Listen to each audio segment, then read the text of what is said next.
Welcome. In this video I will show you how to locate the MAC address on your MacBook Pro M5.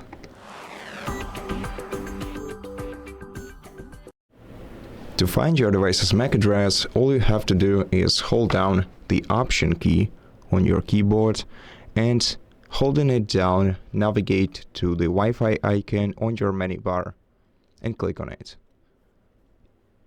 This will open the extended Wi-Fi menu where you will find your hardware MAC address, which is basically your main MAC address for Ethernet type connection.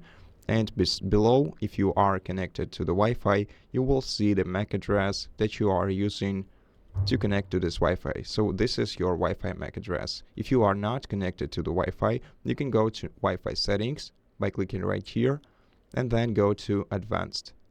Here in the Advanced section, you will find your Wi-Fi MAC address. And that's it. Thank you for watching this video. If it helps you, please consider subscribing to our channel, leave us a like in the comment below, and I'll see you in the next one.